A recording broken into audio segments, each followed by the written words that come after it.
Welcome to the All 12 Signs video series for Jupiter in Gemini, which is going to be going on until the 10th of June next year. It's a year-long transit. We're shifting where our focus of abundance is. Hello and welcome. My name's Chloe. I work with card divination, astrology, and as you just heard, and as you can see, I channel multi-dimensional energies through my body, both in the form of physical and vocal light language, well, one of the many ways. And this is all going to be coming through in the readings.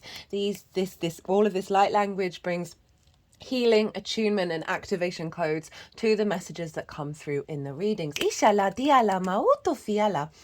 for those of you who know your time of birth and your natal chart, I really recommend you check out the sign that falls in the first house. This is called your rising sign, where your ascendant is. I read for all of the signs as if they're in the first house. So the astrology will link in closest with that. However, it never invalidates you looking at any other part of your chart, perhaps where your Jupiter is, right? Just look to whatever sign you want to tap into, look to the house that it's in, the themes of that house, and you want to apply those themes to the messages that come through, because it will be as if that sign has now moved to the first house. So the astrology is still going to link in. You just got to add on your own natal chart meaning on top of it. Right, I'm going to be reading for Taurus, potentially Aries. All depends how long these readings go on for. So let us begin. Taurus rising. How you doing, Taurus? So before I begin, I cut the deck 3 times before starting your reading. I got the King of Wands, the 8 of Pentacles, and the Wheel of Fortune, which is Jupiter's card. Right, I will talk a little bit about that after I've laid out the fact that I read for the rising signs.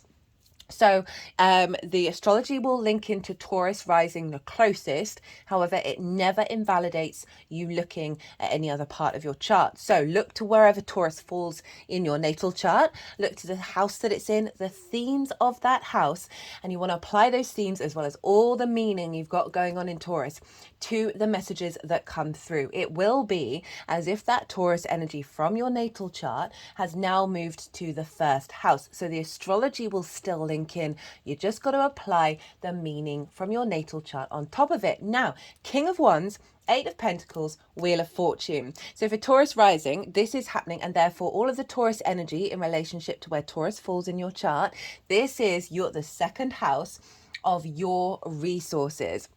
Right, this is next door to your Taurus energy, and this is your skills and your tools in order to manifest in this 3D realm and bring in regular income. It's also the things that you value and how you value yourself. So, right, the overall big collective message for Taurus is embodying that King of Wands, right? Your passion, your creativity, your drive, your motivation, being able to take action on it with that 8 of Pentacles, which I love, because the 8 of Pentacles is shut up. Shut the front door on your way out. That 8 of Pentacles is whistle while you work. It's like the element of refinement, right? You see that figure, it's carving over that pentagram, that 5-pointed star over and over again, and it's really enjoying the process of refinement. And so this relates to your skills and your tools and how you manifest, right? Jupiter is going to give you a level of expansion around your capacity to tap into that. And then we've got the Wheel of Fortune. That is Jupiter's card, highlighting that there is a shift of energy that's turning in your favor in regards to your understanding of your own value. We've got that king energy, right? It's really confident and sovereign in their nature of truly knowing your own value, which then helps you access your skills and your tools in a higher way. There's also a focus in cultivating that sense of creativity and abundance, and that there may be more opportunities around your resources, your regular income. So the capacity of perhaps getting a pay rise or bringing in or more monthly money if you're self-employed. Itiana. So, right, that was the quick mini tarot. I am pulling cards for 6 different piles. I have listed the themes of those piles in the description box, as well as the dates for Jupiter being in Gemini, the key aspects it's making to the major outer planets, which are, or Chiron's an asteroid, what's a centaur? Saturn and Pluto. These are the bigger major aspects that it's making throughout the year. It's obviously going to make more aspects to the personal planets, but I'm focusing more on those major aspects. I talk all about this in the collective reading. I recorded that today. Today is Jupiter's day. The moon is in Pisces, which is traditionally ruled by Jupiter. So we've got big Jupiterian energy showing up. And so, yeah, I break down the overall energy that I've been meditating on, connecting to with Jupiter being in Gemini, observing from my own experience and that of the people around me. And bringing that all together in the collective reading, where I talk about the overall themes of what Jupiter doing in Gemini is going to do for us. These oracle cards, I always pull them before doing a transit. They're going to be in their own separate reading after I finish this all 12 sign series. And I can honestly say this oracle reading is so in alignment. It blew my mind. It's one of my favorite oracle readings, looking at it and engaging in the energy. And it really accentuates what came through in the collective reading as well, which was beautiful to see. So, if you want a deeper understanding of what's going on with Jupiter in Gemini, hey Gemini, that's the Lovers card. Go check that out. It is over a year transit, and it's a big deal, right? This happens once every 12 years in each sign. So we're activating a new 12-year cycle in regards to Jupiter. And I'm going to touch on briefly some of that energy in this reading. So I already mentioned Taurus rising. This is next door to you. This is called an inverted energy. So wherever Taurus falls, Gemini is next door. And the way I like to describe inverted, it isn't a traditional aspect, right? There isn't necessarily a clear line of sight. And so I always like to picture, imagine you're sitting next to somebody, right? But you're both facing forwards. You can't see them. You don't have that clarity of vision. But all your spidey senses are picking up on the fact that you are next door to another being, right? Italia doishinia. And there's a lot of energetic transfer by osmosis. So it's dealing with the subtle realm, where things are just shifting and changing, not necessarily in a loud, big bang way. Italia doishinia. Although I still see that kind of energy show up for the inverted. But overall, there's going to be a gradual osmosis. So you've just had Jupiter in your sign, Taurus, and it was so beautiful to see in the lead up to the last couple of degrees of Taurus that Jupiter was in, and then its movement into Gemini. The amount of conversations that I had with people who were all independently talking about the wisdom of their body, of their senses, right? And really finding a lot of abundance there and a lot of strength there. Because that was Jupiter's role, really, in the sign of Taurus. It's the personal connection to Earth. It's your physical senses. And you had that in your first house. This is all about the embodiment of your own wisdom through your actions and your deeds. You start to put that into place, a real sense of generosity of spirit within yourself and how you see yourself. More opportunities coming about to really elevate and evolve your understanding of self. And so now with Jupiter moving into Gemini, we're carrying on that transition, right? It's now with this greater sense of confidence, of joviality of spirit, right, that Jupiter can infuse in the first house. It's now moving into the second, which is really allowing you to understand your own value from a really deep embodied place, right? And then being able to tap into that sense of value, and therefore it's impacting the things that you then value. So often we can have distorted value systems based on trauma responses and limiting beliefs, where we prioritize things in our lives that actually fundamentally are just looping us back round in the same old cycles. So Jupiter moving into the second is providing space for you to think differently, right? Based on this embodied wisdom that you've had in the first.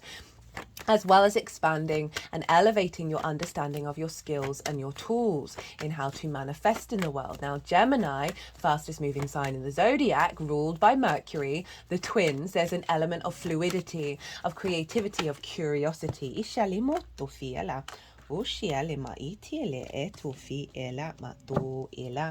Cut the day. Right, what are we missing? Just the Jupiter card. How many cards have we got? 1, 2, 3. Oh, we got the 6 cards. I feel like I'm going to shuffle a little while longer for you, Taurus, because there's going to be 6 piles. And yeah, I'm trying not to do all the cards, which regulars, you know, that tends to be the way where half the deck comes out. So Jupiter is really allowing you to break out of dogma, and also to find a discernment in the information that you're collecting, heighten synchronicities, bringing in new paradigms, and allowing the hyperstimulation of Gemini, right, to find more wisdom in that, find more faith and knowing, rather than perhaps the potential scattered energy that can come up with Gemini. I mean, I love Gemini energy. It's one of my favorite. Not that I have favorites, but a lot of, I just really enjoy the quality of having, because I'm a big fan of conversations and talking about the big picture stuff of the Gemini energy. It has the ability to hold many different opinions all at once and allow a fluidity outside of judgment. Talk about that in the collective reading. So you're really enhancing your ability to bring a creative way of bringing lots of different ideas together. I see Gemini energy is very catalytic, right? So being able to create from unusual pairings and unusual connections.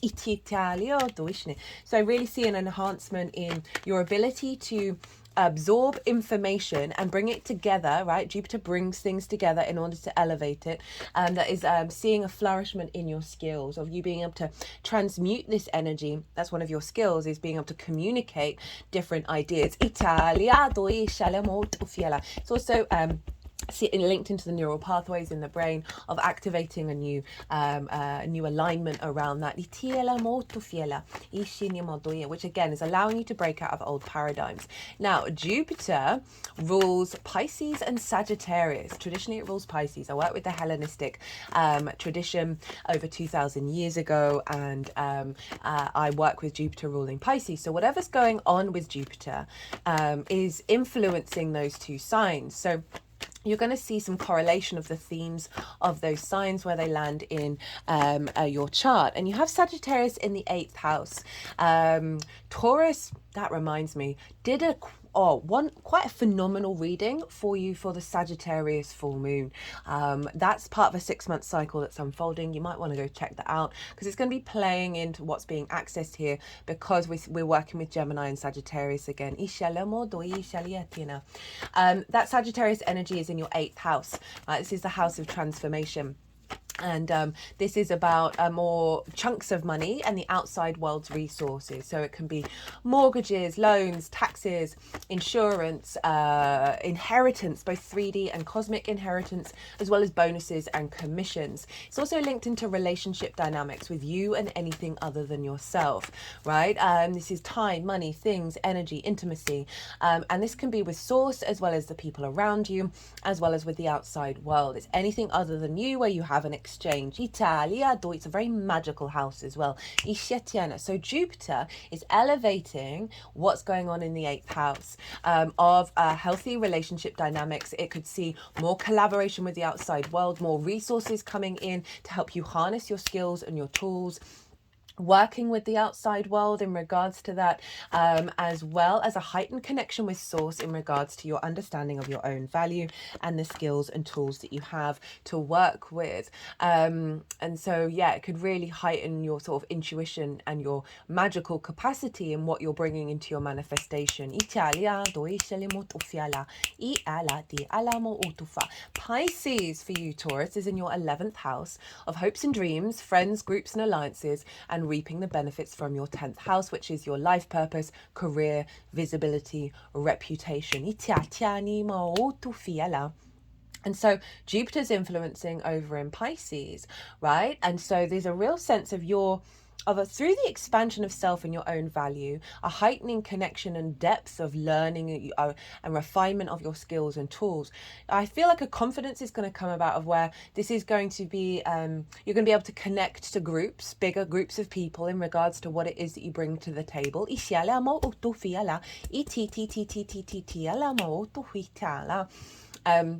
And really allow that to be more integrated into your practice, as well as because it's hopes and dreams, right? So what you're doing over in Gemini, perhaps bringing in more income, bringing in a higher level of manifestation, that this is going to facilitate your capacity to build from a deeper perspective of value around your hopes and dreams, right? Saturn is there. Saturn is squaring Jupiter now. We had a lovely sextile while it was in Taurus for the last year.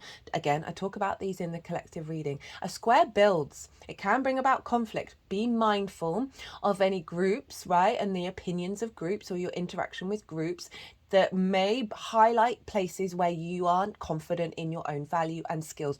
Use that as a catalyst in order to refine. But overall, I generally see Saturn and Jupiter, when they square one another, they are building for the long term, because they are long-term social energies. They are the last two visible planets to the naked eye. They are the gas giants. They're how we interact our individual energy into the social dynamic. So I can see a real boost here of Jupiter influencing this expansion that's giving you more authority with friends, groups and alliances, right? Of being able to bring your skills to them, as well as activating a higher level of how you're recognized in terms of your life purpose or career, whatever that is, in terms of your visibility, of really valuing what it is that you're bringing to the table.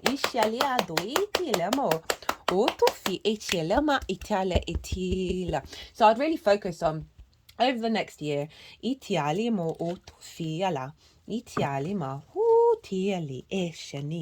of really focusing on refining your skills, elevating your skills, looking in perhaps unique places, new ideas and new constructs, and play with them and bring that all together. As I said, there's going to be a level of discernment with Jupiter being in Gemini, of what information is resonating with sort of the, the zing in your brain you get when you're like, oh, I feel like that's connected to me and what I want to need and connect to on my soul path. This is really going to be activated. We've also got a trine with Pluto over in your 10th house of your life purpose and your career. So there's a lot of expansion around your magnetism around this, and the easy free-flowing energy of Pluto that is helping you connect to the truth of your soul purpose and your career and your visibility. Like, you're drawing towards you a lot of power in that place, that is by trine elevating Jupiter, and Jupiter's elevating and providing expansion around because of your value of like, okay, I know I've got this. Look to where your Jupiter is in your natal chart. Look to the house that it's in, right? And the themes of that house. Those themes are going to play a role in this transit. They always do.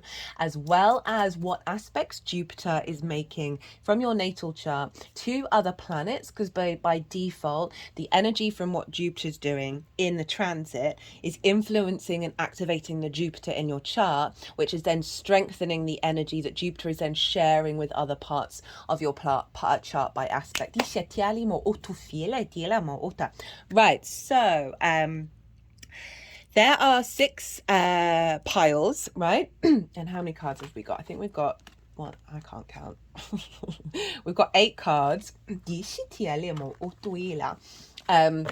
I'm going to go a little bit consciously quiet while the energies put these into the 6 piles. Got the Page of Cups at the bottom of the deck, or which I'm liking.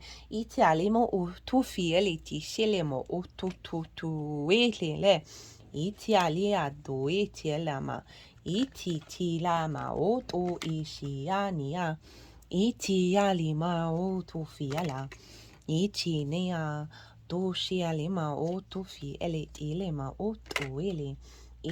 ela diala diala diala diala di aliana di chilimo tiale tiale ma doi shinia o to fialia o to fieli di shinima iti atinea iti ala ma duela Dishinima otush.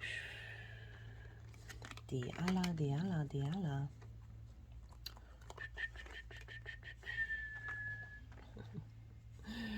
The just six just about fit on here.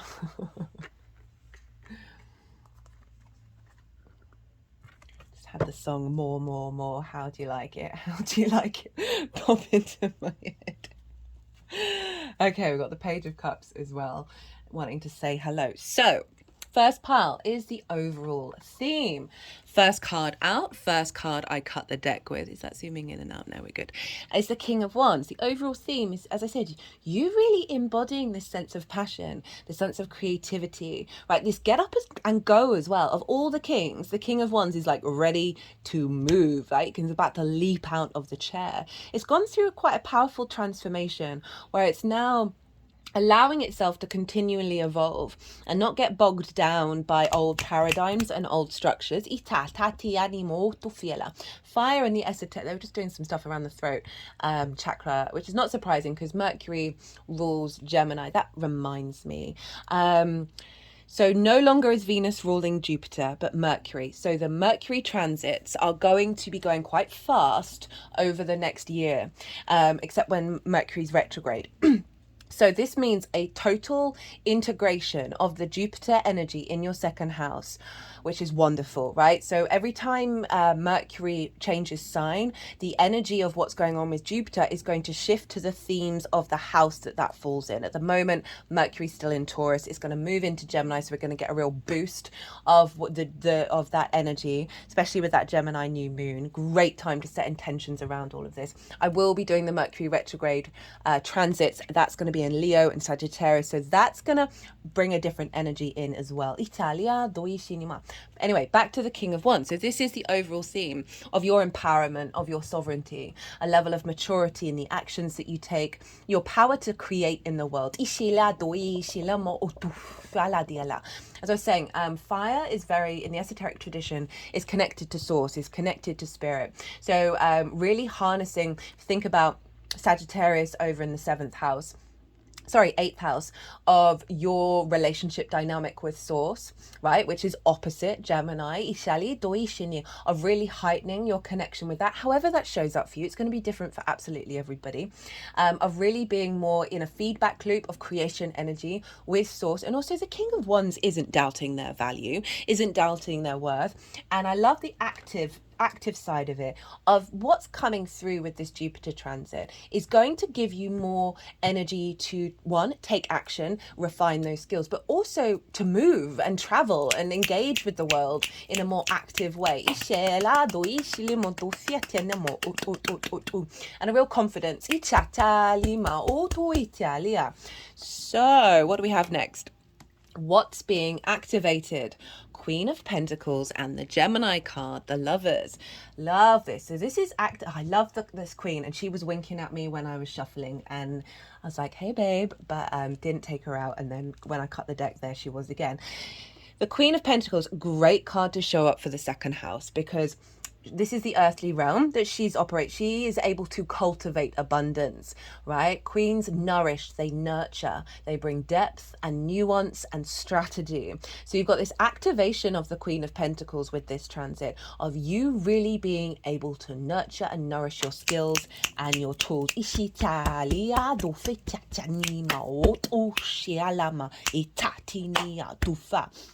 And so this is really allowing the space for you to cultivate, right? It's tied in with that 8 of Pentacles, and I love that showed up as well, of really this is giving you the energy to be able to do all of those things rather than perhaps neglect this. And I love it in the second because she's also really nurturing and nourishing, and wants you to feel good in the 3D realm, and so there's a real sense of cultivation of your own value that's instigating an energy within you that knows that you are worthy of abundance. I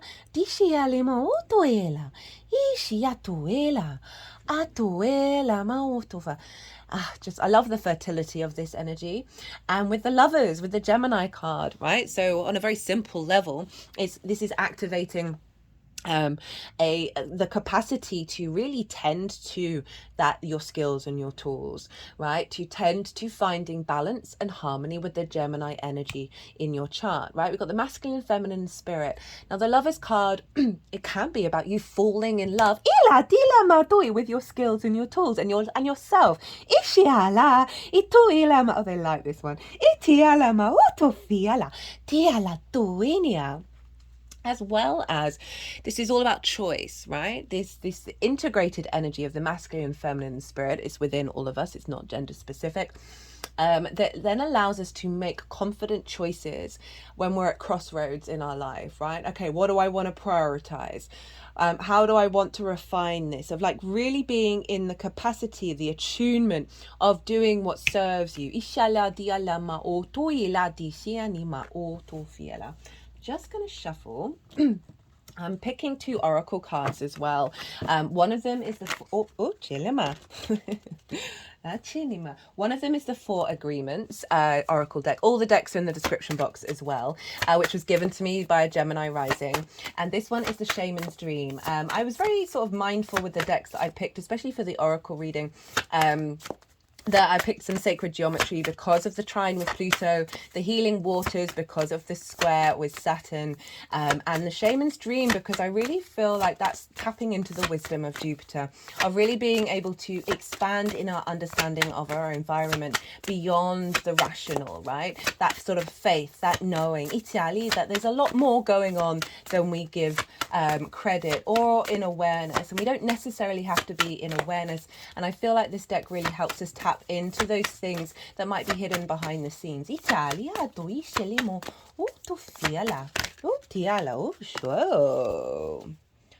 that's interesting. Diala. We got the galactic mushroom, the divine matrix.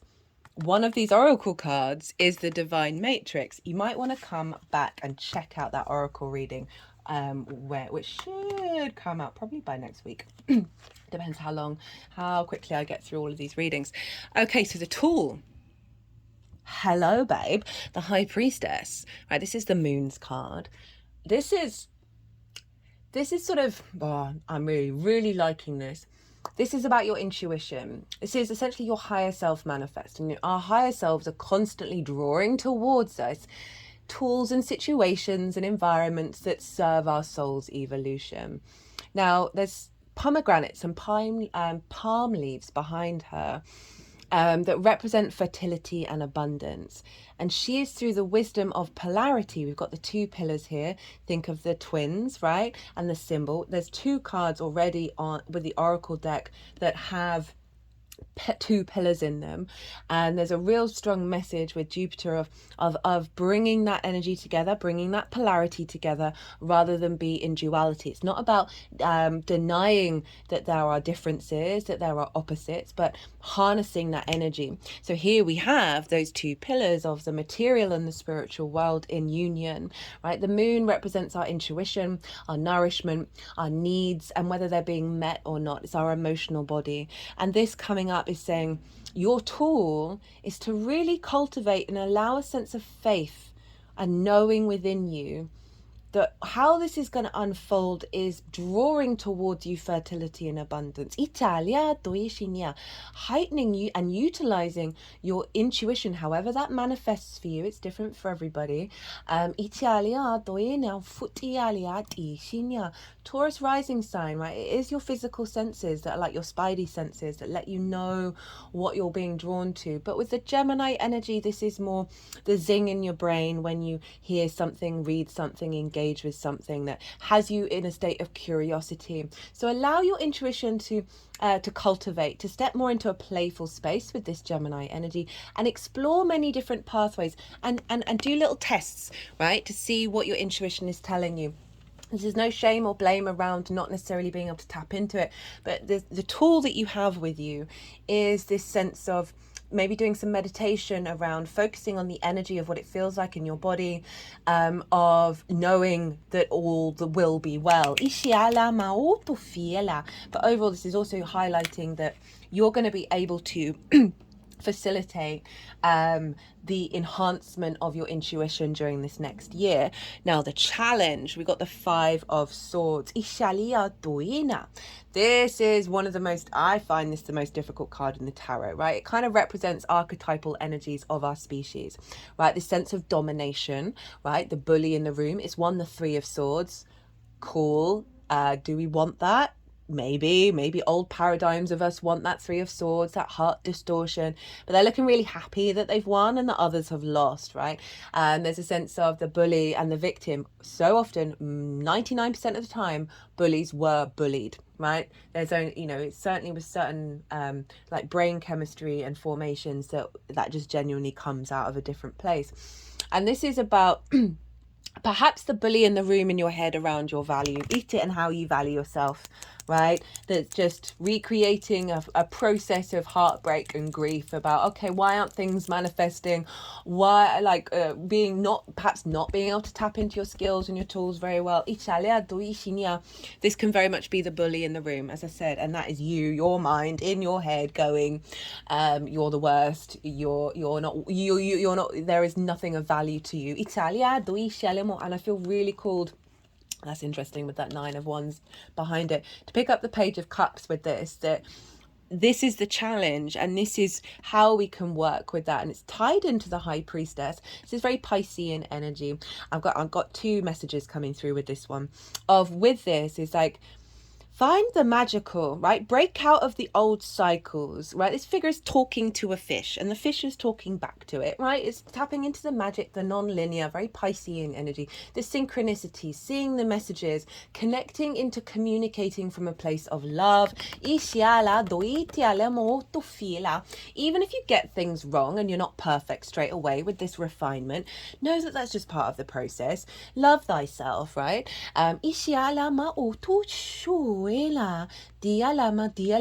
Bringing in still waters for your energy of creation to create on those still waters. Definitely we're going to get more heightened synchronicities and our ability to comprehend them. Now the other message I'm getting with this Page of Cups is more opportunities for you to communicate your skills and tools to the outside world, right? More opportunities coming in. But this is Pisces, so this is your friends, groups and alliances, bigger groups that this is going to be feedback looped in with, as well as more opportunities around manifesting your hopes and your dreams, and being given more gifts that may come from kind of left field energy in terms of reaping the benefits from your 10th house. The opportunities, right? So this is the opportunities that are coming in, is the King of Swords and the 8 of Pentacles. Now that we saw that 8 of Pentacles earlier, and this is your opportunity to grab hold of putting the work in. You got a this was the other card that showed up. Very potent energy of you being able to find the motivation, the drive to refine those skills. Got the King of Swords, and what just come through in terms of the 8th house and the 11th house of the opportunities coming in is somebody coming in, and I don't often read court cards as other people on this channel. I do in personal readings, but not on this channel because I like to focus on your energy. That there's some opportunities of like an energy taking action and suggesting an idea, an opportunity with that 8th house to with the resources of the outside world to perhaps go on courses, to go elsewhere, or just opportunities for you to harness and refine those skills.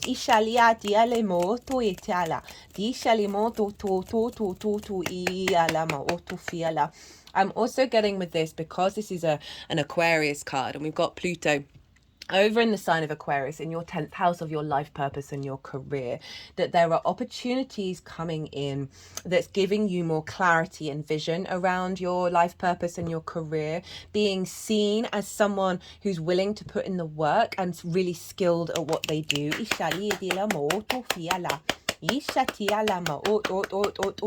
This could be whether you are employed or self-employed, because it could come in many different ways, of someone in authority that can be source, right? Offering you a higher position to work on and highlight the work, right? The skills that you already have, that it's giving you a position where there is more opportunity to develop those skills. If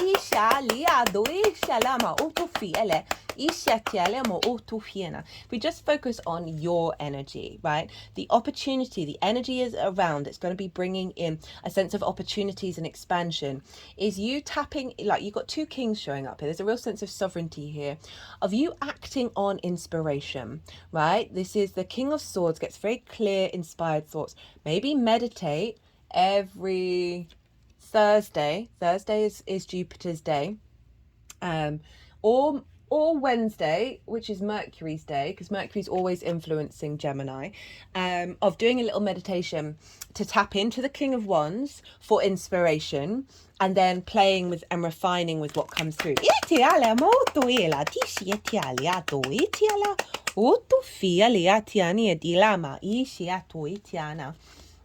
Okay, so what's being released? Love, love, love, love, love this. 5 of Pentacles, scarcity, being left out in the cold, not having the resources, not having the support, being in a fear, scarcity mindset, right? This is great for the second house because it's highlighting, okay, we're going to have some expansion here. This is being released. This mindset is being released, which is then going to show up in the 3D reality, right? You've got hopes and dreams, resources from the outside world. Some of you, you might be getting a loan to like enhance your business. More opportunities, more bonuses and commissions. As well as with this very confident energy, you knowing with that High Priestess that things are going to unfold, that you don't need to worry about the how or the why, just that it's going to happen, and that there's going to be a shift and an elevation and an expansion around your resources, around your regular income. Now that may come in many different forms. It might not be monetarily, is that right? It may be more in-depth connections at work, right? That it brings in a more meaningful resource of your that's linked into your skills and tools, that then is going to have a repercussion elsewhere. But it is a very material card, and it is saying this is what's being released, is this sort of stepping outside of that paradigm. And honestly, go watch the collective reading because I talk a lot, and the energies got really excited about how Jupiter in Gemini is allowing the capacity for us to engage in new paradigms beyond the current structures. Now let's look at your oracle cards. Always do your best. Stay in the present moment. Perfect. So this is that 8 of Pentacles. This is the High Priestess, Ishali, and the Queen. I mean, all of the cards of this. You've got a year of really tapping into a heightened energy around cultivating your skills and your tools, however that unfolds, right? And really putting your best foot into it, and not shaming yourself about anything, right? Get in the present moment, right? Focus on the joy, the curiosity of what it is that you're doing, and find the pleasure in that, right? And also commit to it, right? And not I'm also just thinking, like, we all need times of action and rest, okay? So it's not about doing this all the damn time, but certainly just know you've got this energy around. It's not going to come around for another 12 years of really focusing on this. This is also taking you out of the fear mindset of repeating and that everything is always going to continue in the same space. Keep your attention on today and stay in the present moment. This is the beginning of a new understanding, a new dream. And perhaps if we just crunch that down to always do your best, is to be in this space. That means whatever it is that you're doing, right, of being present in that space is going to take you via your intuition into the frequency that is really refining those skills and your sense of value. Love, love, love, love, love, love, love. Ishila. Right, now, cosmic, what is it? The galactic mushroom. Love that. Diala. The divine matrix. The intricate complexity of life. You might have been thinking and acting like you were the only one in the dream creating your life. The galactic mushroom arrives as a playful yet potent reminder that you need to get with your higher power. The universal laws are not for your benefit only. The law of attraction does not exist just to serve up your desired outcome. The matrix of consciousness, called Source or God, Spirit, and many other names, is intricately woven into life. There is so much complexity that the human mind cannot comprehend all the moving parts. It's impossible to see beyond what you already know, just as the head of the mushroom is clearly visible above the soil, but not the living biome below. The thread-like mycelium of fungi form vast, intricate networks underground, connecting different life forms with one another in a kind of internet of the planet kingdom. Imagine the divine matrix serving the same way, connecting the individual consciousness with that of the divine. The galactic mushroom reminds you that your dreams and desires are heard. This is a call for faith and trust. Oh my goodness. Whatever intention you hold consistently with hope and faith first manifests in the unseen realms. Whether or not you can see it working on your behalf, eventually you will see the evidence play out in the serendipitous events that work in your favor, seemingly outside the law of cause and effect. Your most beautiful results are being birthed right now, not just for you, but for the highest good of all. That's just summing up everything in terms of the intuition of like surrendering the sense of the fear mindset. And that not, I had a 9 of swords that was winking at me as well. Come out, and that's all about the fear mindset of moving away from this, and also the fact that I was saying how you could really heighten your connection with source with what's going over on in the 8th house, right, of bringing in that co-creation and having a deeper faith that everything is connected beyond the rational, beyond the linear, bringing that Pisces energy, and just focus in the present. Focus on a sense of inner love and a joy of existence. Right, Taurus? Okay, I'm going to leave it at that. I hope you enjoyed this reading. If you want a personal reading, whether about this transit or anything else, my website is in the description box. I've got a Virgo sun, so I love to facilitate clients. So send me an email. It's on the website. Break down everything that we want to tap it into, and we can figure something out and work together. It brings me great joy. Be good to yourself, Taurus. Be good to those around you, and most importantly, be well until we meet again.